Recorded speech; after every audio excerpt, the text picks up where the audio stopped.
adesso dovete farmi finire sta roba qua perché l'altro è Altiero che me l'ha tirata fuori, questa storia che va bene l'asse, però è successo dell'altro, perché qua ci ballava la terra sotto i piedi, no? Allora volevo condividere qualche cosina anche su questo punto qua. Sarò velocissimo, figurati. Ma due dati. Uno, quello che è appena saltato fuori. La Terra, che spesso e volentieri noi, perlomeno io credo di parlare a nome di tanti, no? Ce la immaginiamo come una palla bella dura, bella rigida, bella solida, perché siamo abituati, insomma, che se cadi per terra ti fai male, è dura la Terra, no? È bella rotonda, che gira nel mezzo dello spazio, è tutt'altro che una roba fatta così. La Terra è innanzitutto non una sfera, è un geoide, per cui è schiacciata. Sappiamo che è schiacciata ai poli, quindi è più una palla da rugby piuttosto che una palla da calcio rotonda. Ed è tutt'altro che una palla solida. Innanzitutto perché, per esempio, sulla sua superficie, per il 70% la superficie è coperta da acqua, che come ben sappiamo è tutt'altro che solida, quindi non è assolutamente solida, ma anche sotto la superficie è tutt'altro che solida, come vedremo. Quindi cominciamo a tenere in debito conto questi due fattori. Quello che noi percepiamo come solido in realtà è tutt'altro che solido, è un uovo, se volete, che sta girando a grandissima velocità. Due cosine che è importante tenere presente se vogliamo capire qualcuno dei meccanismi che hanno scatenato l'inferno sul pianeta. Allora, se voi prendete una massa, cioè in teoria vale anche per noi, per questo ti dicevo, Serena, che se ci pesiamo all'equatore va meglio. Ehm, Se prendete una massa, questo quadrato, no? Poi potrebbe essere una montagna, potrebbe essere una zolla, della superficie terrestre. Allora, questa massa è soggetta a tante forze perché il pianeta sta ruotando, insomma, è molto più complessa, ma io la faccio abbastanza semplice per spiegare. È soggetta innanzitutto a una forza centrifuga, perché non è ferma, sta girando a una bella velocità. Ripeto, se stai all'equatore, la velocità a cui giri sono 1600 km all'ora. Questa velocità a cui giri provoca una forza centrifuga, cioè l'effetto che tu hai tipicamente se fai girare una corda fionda con la pietra sopra, poi quando la lanci parte perché sotto, diciamo, tende a conservare l'inerzia che c'ha, che era dovuta esattamente alle forze che agivano su di essa. Questa forza centrifuga tende ad allontanare questo blocco solido dall'asse di rotazione, quindi in questo caso è la freccetta verde, quindi tende a tirarla via. Questa forza centrifuga però non è uguale in tutti i punti perché dipende dalla distanza dell'oggetto dall'asse di rotazione. Quindi all'equatore, dove la distanza è massima perché è il raggio equatoriale, la forza a cui lo stesso oggetto è sottoposto è più grande. Quindi più si scende dall'equatore e più questa forza centrifuga è forte. Ora uno dice, ma perché non vola via tutto allora? Beh, non vola via tutto perché c'è tutta la resistenza meccanica innanzitutto del pianeta, cioè le rocce sono unite insieme, eccetera. Poi non è una forza così devastante da strappare le montagne e spararle ovviamente nello spazio. Poi c'è anche la forza gravitazionale che tiene invece coeso il pianeta. Quindi era giusto per cominciare a far capire quali sono i fattori che, diciamo, agiscono, sulla superficie terrestre. Mm? Un punto, perché Altiero mi ha nominato Tiahuanaco ed è una cosa che ce l'ho lì che mi stuzzica, e prima o poi ci infilerò il naso lì dentro.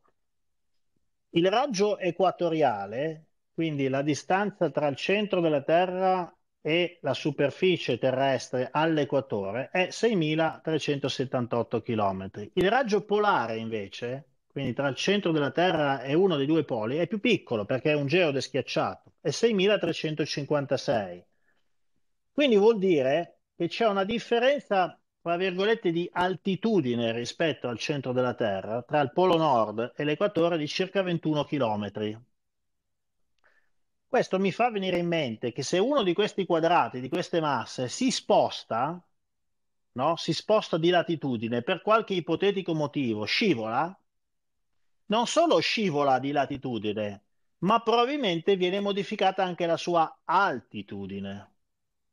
E viene modificata di non poco, perché stiamo parlando di 21 chilometri. Questo mi fa venire in mente i miti in cui dal giorno alla notte sono comparse delle montagne dove prima c'erano delle pianure. Ve le ricordate? I miti norreni o quel bellissimo mito di Bogotà, no? Che dice che i pascoli dei mammut e dei mastodonti dal giorno alla notte vennero elevati di 2000 metri d'altezza e provocarono la morte di questi animali. Ebbene, queste cose qua mi fanno veramente pensare che anche quei miti, forse troppo miti, non lo erano. Mm. Questo era il primo punto. Il secondo punto che bisogna tenere ben presente è come è fatta questa terra. Non è solida. Cioè c'è una minuta crosta terrestre, quella che noi percepiamo come solida, che poi solida non lo è, in realtà è un agglomerato molto instabile di diverse tipologie di materiali, tra i quali tantissima acqua. È un agglomerato che, per esempio, anche nella sua parte rocciosa, è fragilissimo, ha una forza che tende a tirarlo, quindi è poco elastico. Appena lo tiri si spacca e infatti, insomma, vediamo che si formano delle fratture sulla crosta terrestre, no? E poi all'interno, come sappiamo, ha diversi strati di materiale che si presenta in uno stato decisamente diverso da quello da come lo vediamo noi sulla superficie. Do qualche numero che è importante per capire cosa potrebbe essere successo. La crosta terrestre, o come viene chiamata litosfera, è un qualche cosa di estremamente sottile, cioè nei punti in cui è più spessa, quindi dove c'è la massa continentale, può raggiungere al massimo una settantina di chilometri. Quindi abbiamo questi 70 chilometri di rocce, principalmente granitiche, e dopo è finita la crosta, inizia qualcos'altro che è il mantello o la stenosfera. Sotto i mari questa crosta è ancora più leggera. Sotto i mari, mi verrebbe da dire in mezzo ai mari o in mezzo a un particolare oceano, questa crosta è particolarmente sottile, di più però non dico, perché potrebbe essere anche soli 5 km. Quindi è come stare sulla carta velina, altro che su qualcosa di solido, sulla carta velina, ok? La stenosfera, che è tutta quella parte che viene chiamata astenosfera, che sta sotto proprio questa crosta, è un po' più spessa, 240 km. Per spiegarvi come è fatta la stenosfera dovete pensare a una sorta di melassa estremamente rigida, no? Una sorta di miele, una sorta di, come potrebbe essere un asfalto, no? Potrebbe essere. eh, è un fluido, ma più si scende verso il basso e più la pressione, nonostante l'aumento della temperatura che tenderebbe a fluidificarla, la pressione è tale che la rende sempre più simile a un solido. Però è un qualche cosa che è plasmabile, è un po' come io do sempre questa visione, no? Quando pensate alla Terra, dovete pensare a quelle palle che avevamo mediche che avevamo in palestra quando eravamo bambini, no? Con la superficie di cuoio, ma dentro erano piene di sabbia, per cui erano belle pesanti, belle solide, ma sicuramente plasmabili. Quindi c'è una piccola crosta fragile e sotto c'è un qualche cosa di un gel, una sorta di gel plasmabile. Poi all'interno ovviamente troviamo l'interno caldo e fuso del pianeta, ma quello per il momento non ci interessa. C'è un punto molto interessante e molto importante. Degli studiosi, se non mi sbaglio, sovietici, hanno identificato, o il primo forse era giapponese, comunque una serie di studiosi, adesso non mi ricordo più bene, il primo era Morovic forse, ma poi ce n'erano anche degli altri, comunque hanno identificato ehm, a circa 100 km, poi dipende ovviamente dalle zone, quella che hanno chiamato una guida d'onda. Che cos'è questa guida d'onda? È una zona in cui l'inversione della composizione delle rocce che compongono questa astenosfera eh, provoca uno strato estremamente liquido, instabile e estremamente liquido. Sapete a me cosa fa venire in mente questa cosa? Mi fa venire in mente un cuscinetto, quelli delle macchine, ce l'avete presenti? No? Che c'è il cerchio di acciaio esterno, il cerchio di acciaio interno e poi c'è questo strato che è liquido nel senso che ha le sfere e gli permette ai due di scorrere uno sull'altro. Guarda caso, noi ci troviamo uno strato come la crosta, bello solido, uno strato sotto, diciamo non altrettanto solido perché è questa sorta di melassa, ma molto vicino a comportarsi come un solido, e nel mezzo ci troviamo uno strato estremamente lubrificato, fluido, questa guida d'onda. Insomma, cominciate a capire dove vado a parare, no?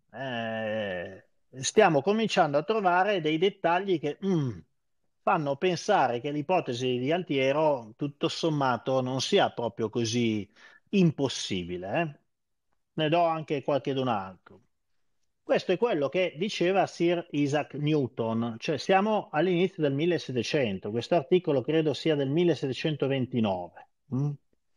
È un articolo molto bello perché, fra l'altro, il titolo è La matematica della filosofia, cioè io quando leggo la filosofia dico, ci deve essere qualcosa di vero qua dentro.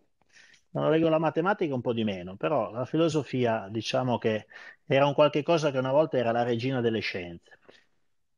Sir Isaac Newton, non Charles Epcot, dice che aggiungendo tra il polo e l'equatore un cumulo di materia nuova, quel quadrato che vi ho fatto vedere di prima, come per esempio una montagna, questo per il suo perpetuo tentativo di allontanarsi dal centro del suo moto, quindi per la forza centrifuga che lo tende sempre a tirare distante dal centro del suo moto, quindi l'asse di rotazione terrestre, perturberà il moto del globo, mm?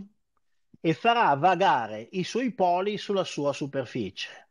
Eh, e com'è sta storia? Cioè? Ma lo dice Sir Isaac Newton, quindi non possiamo parlare della meccanica newtoniana come una scienza e poi se qualcuno parla del vagare dei poli a causa di questi fenomeni, no, quella è pseudoscienza. No, non va bene. O li prendiamo per buoni tutti o non li prendiamo per buoni nessuno dei due. Non c'è nessun motivo, come vedete, per non prendere per buono anche queste ipotesi fantascientifiche che Altiero ci ha portato evidenti. Una curiosità, Max, scusa se ti interrompo. Figurati. Isaac Newton ha segnato il passaggio tra la scienza universale, quella di cui tu stai parlando, quando scienza significa filosofia, medicina, alchimia, eccetera, eccetera, con lo scientismo. Lui è stato un po' colui il quale ha segnato questo passaggio, però non dobbiamo dimenticare che Isaac Newton è stato anche colui il quale ha attinto da fonti molto antiche di conoscenza. Era uno studioso di tradizione, quindi molte delle cose che poi lui ha tradotto nella scienza gli sono state fornite da letture di testi antichissimi. Questa è una cosa che non è molto nota sulla questione. Ha fatto il reverse engineering, altro che mela che gli è caduta in Esattamente. testa. Devo dire che una delle cose che mi ha Ha sempre. anticipato, scusami, finisco, ha anticipato la teoria di Campbell. Penso che è questa la cosa. Sì, sicuramente Campbell è uno degli ultimi, insieme a Epcot, che l'ha tirata fuori, no? E per questo poi sono stati accusati da tutti i moderni scienziati, tranne che da Einstein, di sparare delle cavolate, sostanzialmente. Ma sorvoliamo. Di Isaac Newton c'è una cosa che mi dispone sempre molto bene quando si parla di lui. Il fatto che ebbe l'onestà intellettuale di dire io la forza di gravitazione ne ho compreso le dinamiche, le meccaniche, la matematica, l'ho descritta, ma io non ho la minima idea di quale sia la sua origine. E ammettere questa cosa, devo dire che per me è un sintomo di grande sincerità, mi predispone molto bene. Comunque, fra le varie cose che diceva che Ragazzi, se una montagna la piazziamo tra il polo e l'equatore, questa roba dà un casino fastidio al mulino di Amleto e crea un mucchio di perturbazioni su tutto il globo. Capite che stiamo parlando esattamente delle nostre cose e lo dice Sir Isaac Newton. Cosa dice ancora, sempre nella continuazione di questo articolo? Se io piazzo questo peso che mi sbilancia sostanzialmente il moto rotatorio della Terra, non si può correggere l'escursione dei poli e fra l'altro questa enorme escursione dei poli, a scanso di equivoci, non sta dicendo che si spostano di 1 metro, sta dicendo che si spostano in maniera significativa, no? Quindi la Siberia che stava a una latitudine temperata, te la ritrovi nel mezzo del circolo polare artico, a meno che non si ponga quella montagna in uno dei due poli. Se la montagna invece di metterla in mezzo tra il polo e l'equatore la metto proprio su in cima al polo, non dà fastidio. Oppure se la metto nelle regioni equatoriali. Quindi se la metto al polo o nelle regioni equatoriali non dà fastidio. Perché dico questa cosa qua? Cerco di spiegarla in maniera molto semplice. Perché se la metto qui in mezzo, questa montagna è soggetta all'attrazione gravitazionale che tenderà a schiacciarla sulla superficie terrestre, perché l'attrazione gravitazionale è diretta verso il centro della Terra ed è soggetta alla forza centrifuga, quella che abbiamo visto prima. La risultante di queste due forze è una forza, diciamo, tangenziale che tenderà a tirarla verso l'equatore.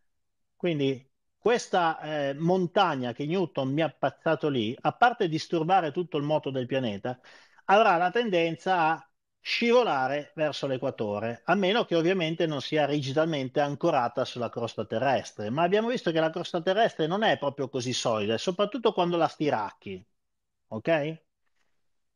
Se invece la metto all'equatore o al polo, Newton ci dice che sono due punti di equilibrio. Perché? Beh, perché all'equatore non c'è forza centrifuga, perché è posizionata esattamente sull'asse di rotazione. Quindi l'unica forza che c'è che agisce è quella gravitazionale che la tiene schiacciata lì.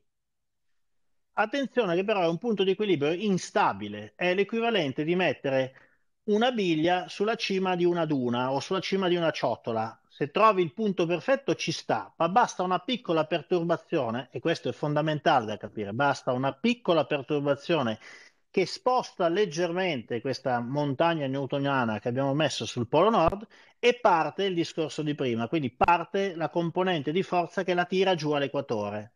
È chiara questa cosa perché è fondamentale, è esattamente il grilletto che ha fatto partire la devastazione su questo pianeta. Se invece io la metto all'equatore è un punto di equilibrio stabile, perché nel momento in cui la sposto un po' più in alto, un po' più in basso, riparte quel meccanismo che la ritira all'equatore. Mm? Quindi questa è semplicemente la spiegazione della meccanica newtoniana come ce l'ha spiegata Newton all'inizio del 1700. Ma in questi dati che vi ho dato fino adesso c'è la spiegazione di quello che è successo al pianeta intero. Non serve altro, basta unire i puntini e mettere tutto insieme. C'è ancora un fenomeno che ha amplificato notevolmente il guaio che è successo ed è dovuto a quello che vi ho detto, il fatto che la Terra non è solido, non è un qualcosa di solido. Vediamo come possiamo spiegarvelo. La prima cosa da cui partire è che quella montagna c'era. La montagna di Newton non era un esempio a caso, c'era la montagna, l'abbiamo visto qual era. Si chiamava glaciazione del Wisconsin. Quindi era una montagna anche bella grossa, stiamo parlando di un qualche cosa che tranquillamente era 30 chilometri cubi, 30 milioni di chilometri cubi di ghiaccio. 30 milioni di chilometri cubi di ghiaccio sono un peso che è un numero poco più basso di 3 con 16 zeri espresso in tonnellate. Quindi stiamo parlando di una cosa che, cioè immaginarla quindi stiamo parlando di una situazione estremamente instabile. Questa roba era in equilibrio instabile. Mm? Giusto per dare qualche dato. Qual era l'altro punto che volevo farvi comprendere, che ha avuto un peso significativo nel cataclisma? Ci ho giocato un po', insomma, la fisica del gommista, no? Ve la spiego così, invece di farlo su una sfera lo facciamo su una ruota che gira, no? La ruota dell'auto, per esempio. La ruota dell'auto gira intorno al mozzo, al semiasse, ed è bloccata. Già, la Terra non è bloccata. La Terra, in teoria, può tranquillamente spostare il suo asse di rotazione, perché non è vincolato da nulla se non dal mantenimento del suo momento angolare, però questo lo lasciamo un attimo da parte. Qui invece l'asse della ruota, diciamo, la forza a girare intorno a quell'asse. Normalmente esiste un altro asse che non vediamo, che si chiama asse di figura, quindi è l'asse ideale attorno al quale sono distribuite in maniera simmetrica tutte le masse della ruota, no? Quindi diciamo è questo punto di rotazione dove ci sia l'equilibrio delle distribuzioni di tutte le masse. Quando la ruota è ben equilibrata e la vostra macchina non vibra, è perché l'asse di figura corrisponde con, diciamo, l'asse di rotazione. Quando fate un parcheggio di quelli fatti poco bene e ammaccate il cerchione della ruota, per esempio, quello che succede è che siccome cambiate, diciamo, la distribuzione delle masse di questa ruota, l'asse di figura si sposta leggermente dal semiasse. A quel punto quello che succede è che avete un problema tipicamente di vibrazione al volante, di vibrazione della macchina. Perché? Perché sì, il sistema tende a cercare in qualche maniera di riportare l'asse di figura a coincidere col semiasse. Non ci riesce perché non riesce a modificare il cerchione, a modificare l'acciaio con cui è fatto il cerchione, quindi a ridistribuire le masse in maniera opportuna e né tantomeno riesce a scardinare la ruota dal suo asse di rotazione, a meno che proprio non l'avete fatta diventare una palla da rugby. Però vi trasferisce questo momento generato che tende a rifar combaciare questi due assi come una vibrazione che sentite chiaramente sul volante. Avete mai provato a guidare una bici, una moto o un'auto con una gomma che non è perfettamente centrata e non funziona? Infatti, quando andate dal gommista, cosa fa il gommista? Il gommista vi mette il piombino. Perché? Perché il piombino ridistribuisce nuovamente le masse e fa ritornare questo asse di figura a corrispondere col semiasse.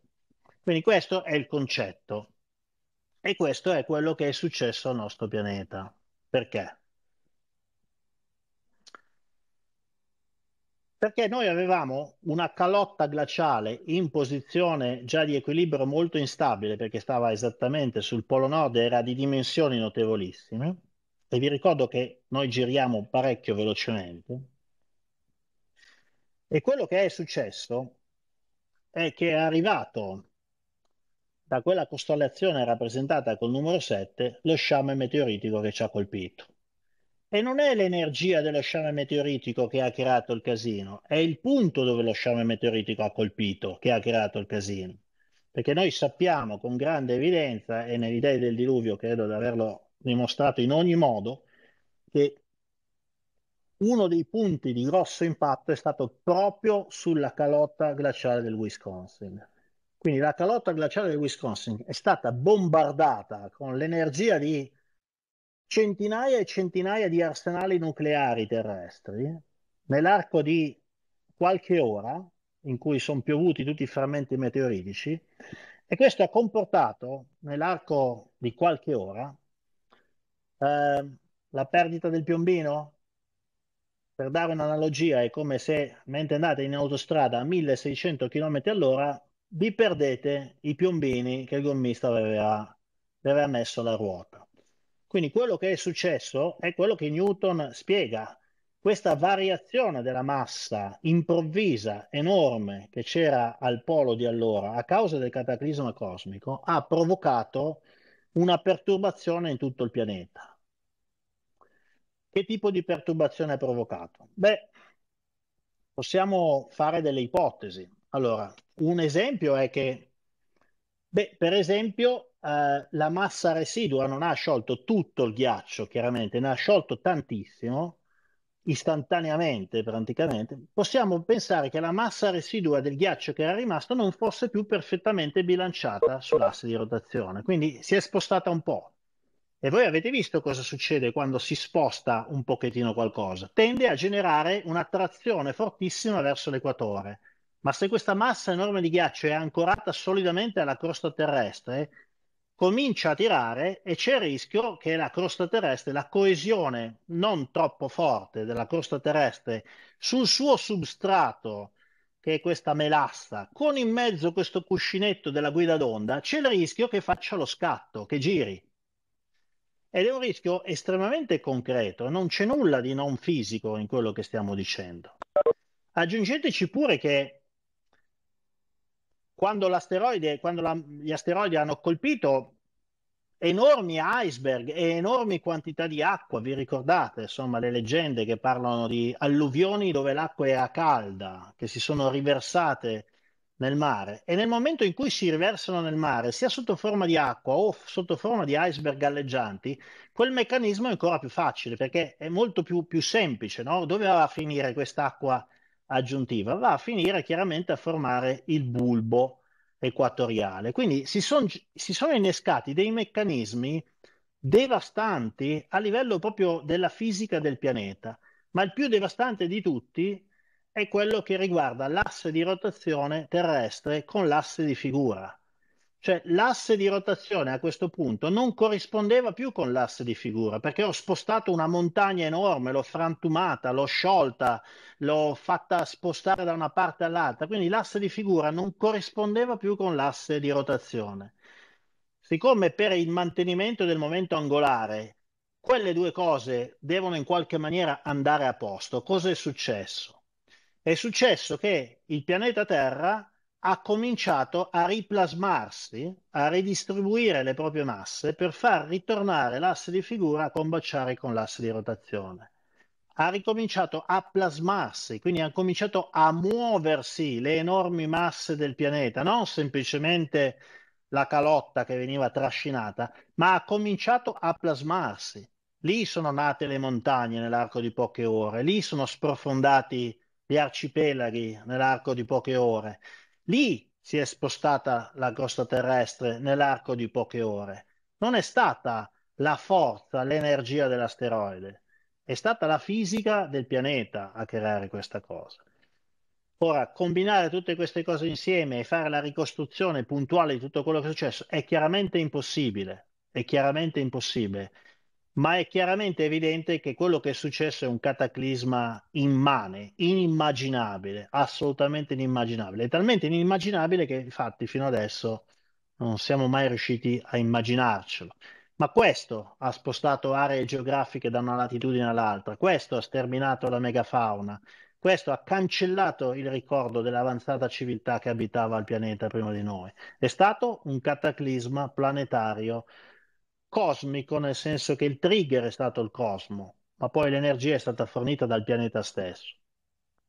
Non so quanto sia riuscito a spiegarla bene, però in buona sostanza questo è quello che tantissimi da Newton in avanti, ehm, dopo di Newton, per esempio nel 1850 circa un colonnello dell'esercito britannico, James, non mi ricordo il cognome, hai fatto le stesse ipotesi. Sir John Evans ha fatto le stesse ipotesi intorno al 1860. Lui era un archeologo e un geologo britannico di quei tempi.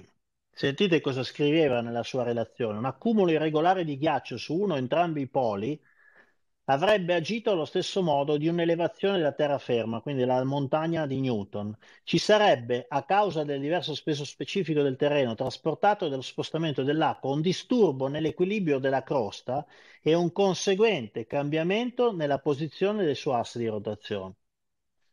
Quindi quello che per noi è un qualcosa di assurdo, casualmente, di nuovo, come al solito, un paio di secoli fa sembrava essere una banale deduzione logica che, guarda caso, spiegava tutte le evidenze che noi abbiamo visto. È un bel viaggio questa cosa qua, però quando si ha il coraggio di farlo, quel viaggio alla fine si può raccontare di aver visto delle belle cose in questo viaggio, delle cose interessanti. Mm? Cosa mi commentate a questa parte di fisica terrorizzante? A Dovrebbe Phil. essere anche ciclico, no? Giusto? Eh beh, e questo è il punto, perché è ciclica questa cosa? Questa è una domanda fantastica, perché uno mi dice, vabbè, questa l'abbiamo spiegata così, con la meteorite che sfiga ha colpito proprio sulla calotta, e le altre come le spieghiamo? Beh, ma attenzione che il meccanismo in questo caso è solo perché io dico che è stato tirato il grilletto. Perché questa volta il grilletto l'ha tirato il meteorite, ma il meccanismo è intrinseco nella formazione del pianeta, perché dove si formano le grandi calotte? Al polo. E il polo casualmente è proprio il punto di equilibrio instabile. E quella calotta tenderà a crescere, tenderà a diventare sempre più grande. E prima o poi qualcosa succederà che sbilancerà questo equilibrio. E questo potrebbe tranquillamente spiegare la ciclicità di questi eventi. Guarda caso, che viene poi raccontato da alcune religioni planetarie, no? Come nell'induismo, dove si parla della fine ciclica del pianeta. Ancora una volta c'è un legame con la tradizione.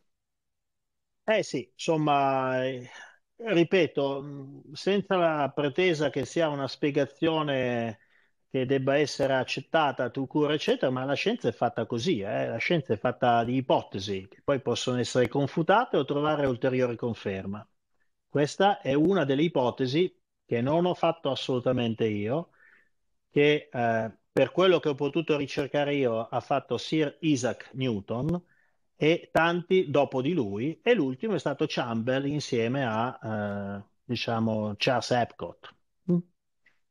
Da lì in avanti, insomma, c'è stata la scomunica ufficiale di queste cose. Ma io sapete che sulla storiografia scritta nel Novecento e nel 2000 sono sempre molto sulle mie. Beh, abbiamo toccato quasi tutti gli argomenti della serata. Vi Io, posso dire che io ero arrivato stanchissimo all'inizio di questa chat, ho avuto una giornata terribile, però inutile dirvi, non lo faccio per piaggeria, che questo nostro incontro mi ha ridato un po' di energia ed è stato interessantissimo. Quindi bene, ti ringrazio sempre per questo, Max, perché con questa tua visione multidisciplinare tu riesci sempre a trovare in qualche modo un sistema convincente per spiegare fenomeni ai quali si sono avvicinati vari ricercatori, ma sempre lasciando da parte il dubbio. Mentre quando tu ci spieghi le cose, mi sembra quasi che tutto ritorni, i famosi ah, puntini veramente si collegano e te è, lo è- dico veramente con tutto il cuore. è preoccupante quasi questa cosa. Quasi preoccupante questa cosa, sì. No, ma Quasi preoccupante. il dubbio ci deve essere sempre, io ce l'ho sempre, infatti mi sentite sempre dire questa è un'ipotesi, poi dopo però io mi sbilancio, quando l'ipotesi è di una solidità che io la considero quasi, perlomeno fino a prova contraria, la considero una certezza, io tale la considero, perché questa è la scienza, non c'è scritto nulla di inconfutabile. Chi parla di scienza inconfutabile non è uno scienziato, è un Sì, sì. sacerdote, parla di dogmi. La scienza è fatta di ipotesi verosimili che spiegano evidenze che vediamo oggi. Se poi fra 10 anni, 2 anni, un mese o un millennio qualcuno confermerà o confuterà queste cose, è semplicemente l'evolversi della scienza, ci mancherebbe, se no saremmo ancora qui a parlare di, che so io, veniva da dire terra piatta, ma non era un buon esempio, perché c'è qualcuno che ne parla, no? Però è Parecchio. importante.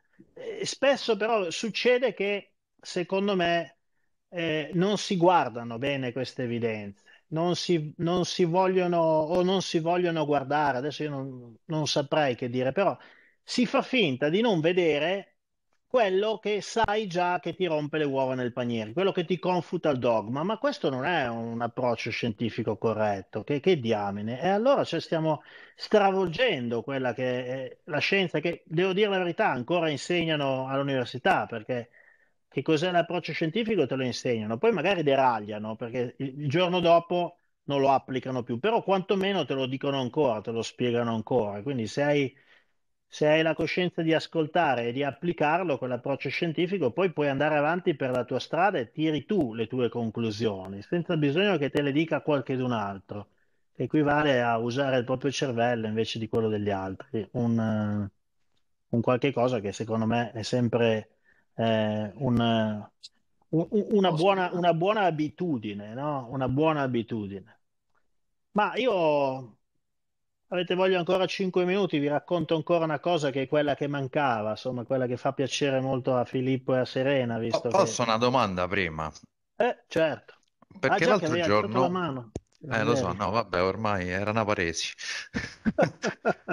Dico, l'altro giorno, mentre guardavo il documentario sugli elefanti, essendo gli eredi dei mammut, loro giustamente hanno la percezione del pericolo che viene sempre prima rispetto al pericolo stesso e quindi scapperebbero.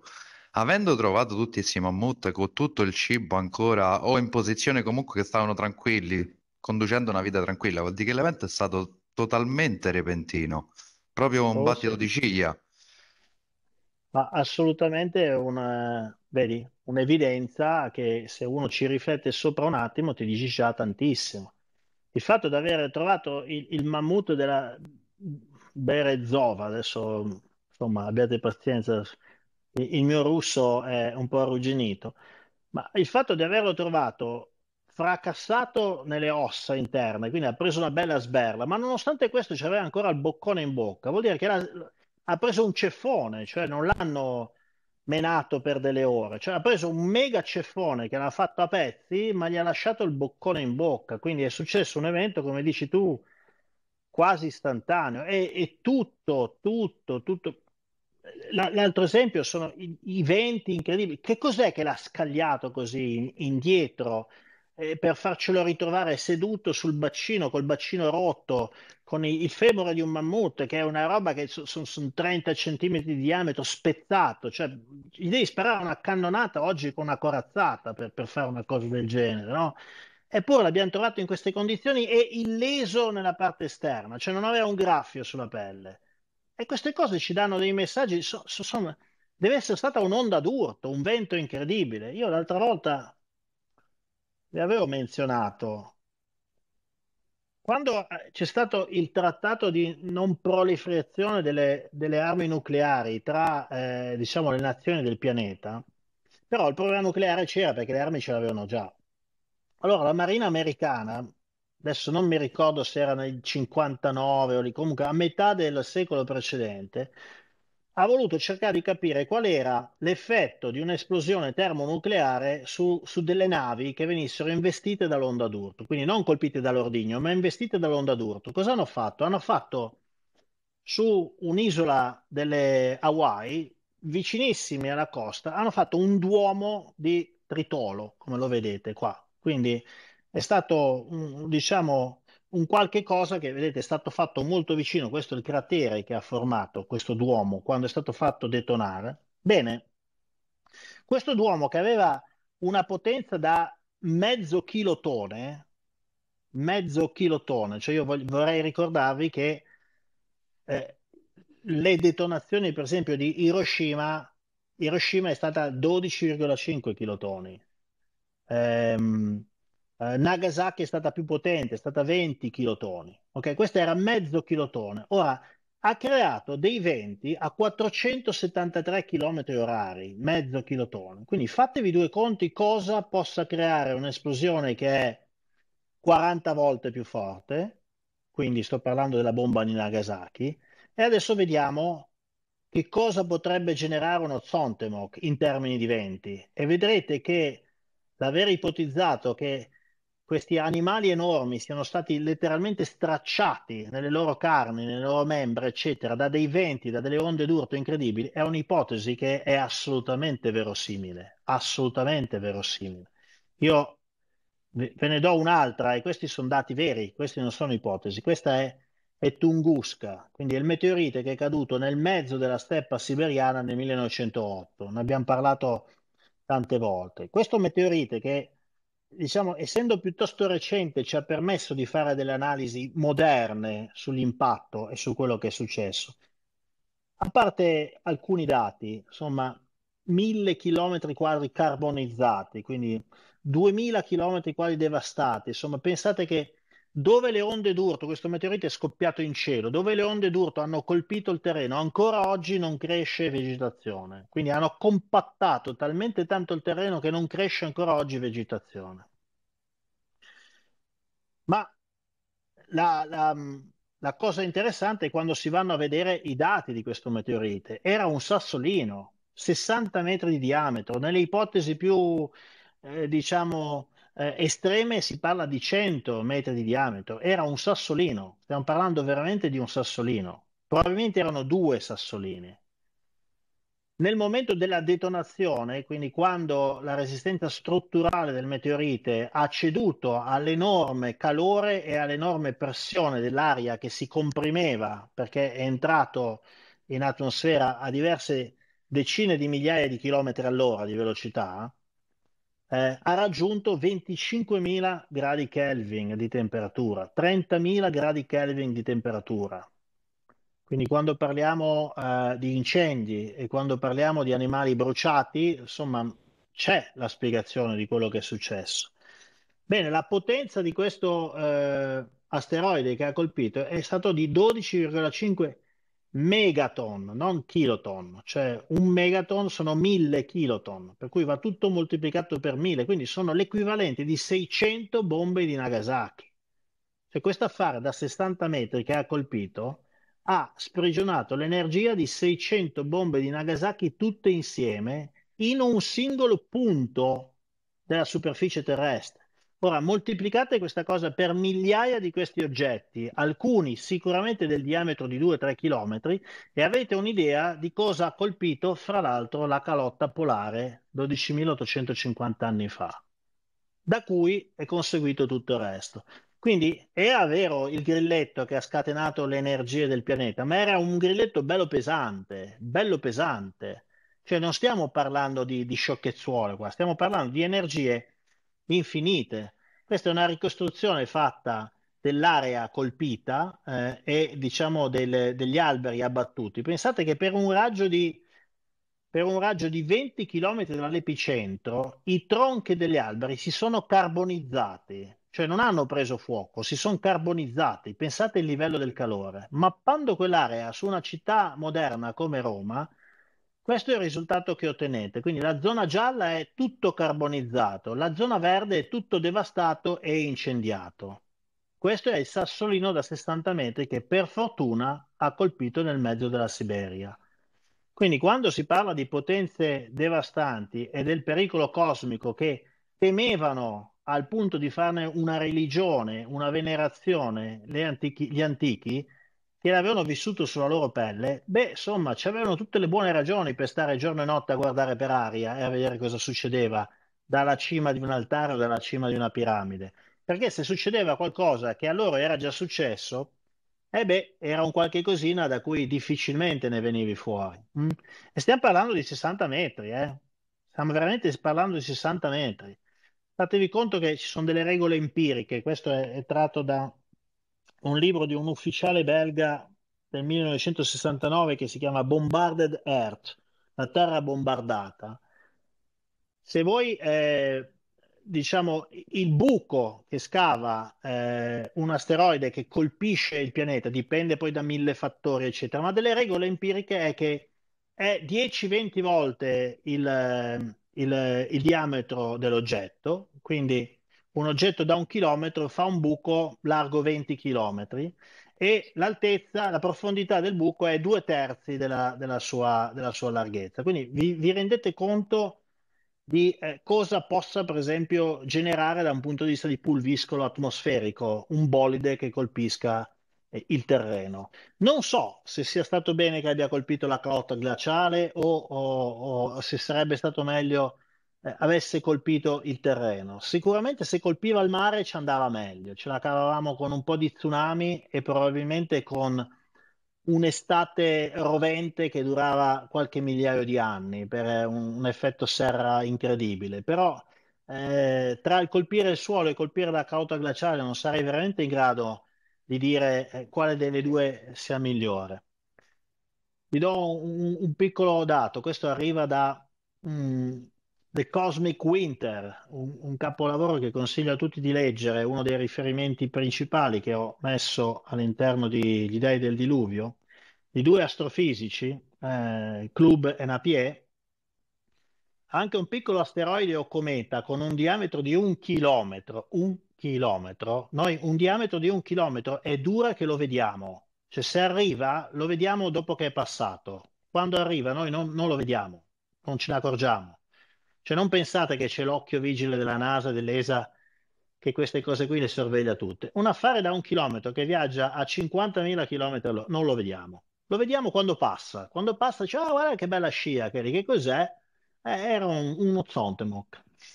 Avrà l'equivalente energetico di circa 50.000 megatoni. 50.000 megatoni. Non so neanche a fare il conto di quanti cavolo di equivalente di bombe Nagasaki è. L'ha fatto lui. Un bolide con un diametro di 10 km avrà l'equivalente energetico di 50 milioni di megatoni. Il rilascio improvviso di energia è piccolo al confronto, perché per esempio l'esplosione drammatica dei grandi vulcani, ma non si avvicina neanche minimamente a quelle energie. Per quello che vi dico che solo il cosmo, solo lo Zontemok ha queste energie. McCrea nel 1981 ha calcolato che l'impatto di un bolide con 100.000 megatoni, quindi 11-12 km di diametro, di energia equivale a far esplodere 10 bombe atomiche all'incirca delle dimensioni di quella sganciata su Nagasaki nel 1945 su ogni chilometro quadrato della superficie terrestre. Cioè, vi rendete conto di che energie stiamo parlando? 10 bombe atomiche di Nagasaki per ogni chilometro quadrato della superficie terrestre. Questa è l'energia degli Zontemok.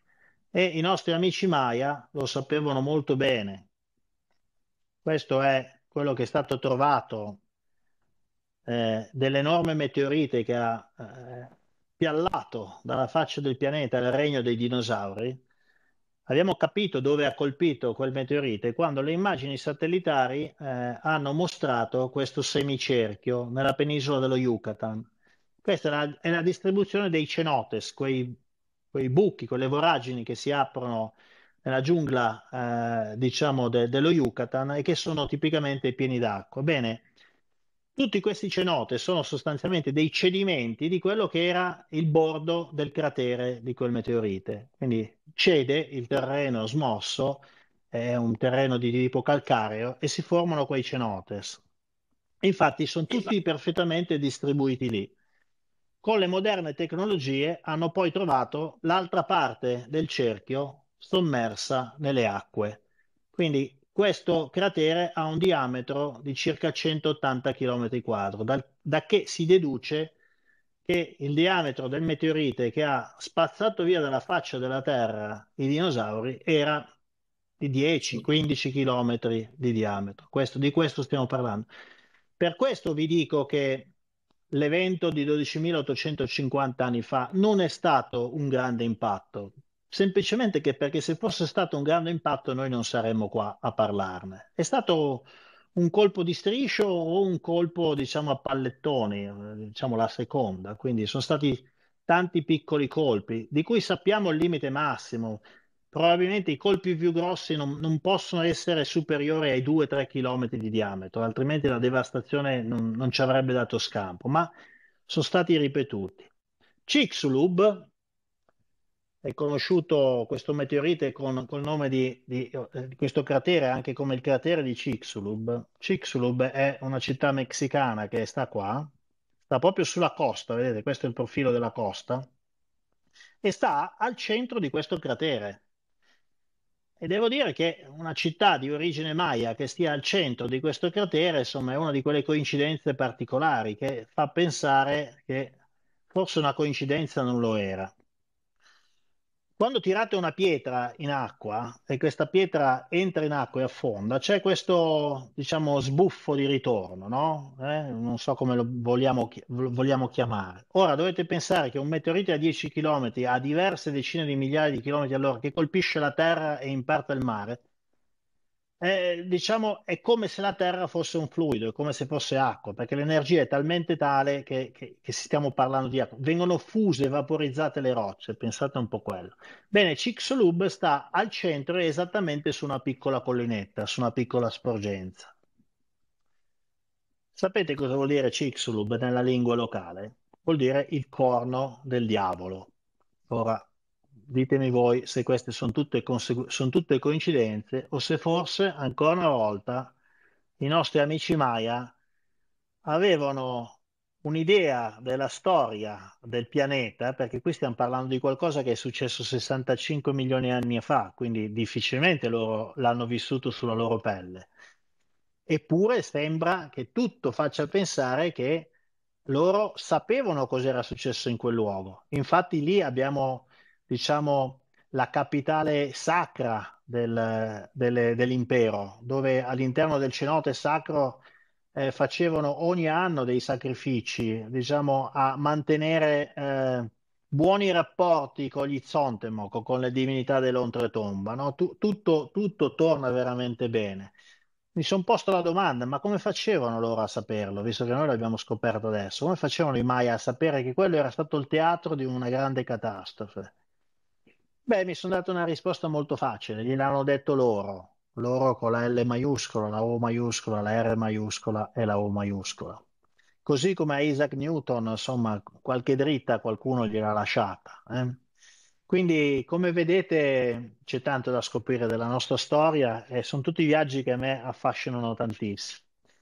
Ma direi che potremmo anche fermarci. Cosa ne dite? Vi ho, vi ho tediato anche questa sera. Non siamo sazi ancora, però diciamo l'ora è tarda, quindi Beh, sì, no, bisogna fermarsi, bisogna fermarsi. Potremmo andare avanti per delle ore, come sapete. Ogni tanto qualcuno dice, ma però non va bene, insomma, io sto ancora leggendo prima di noi. Ho preso gli dei del diluvio, se tu continui a fare lo spoiler, non va bene. Ho detto, guarda, ma vai tranquillo, che tanto più del 10% di tutte le stupidaggini che ho scritto non te le racconto. Quindi ce ne sono tante altre che potrai avere il piacere, spero, di leggere direttamente.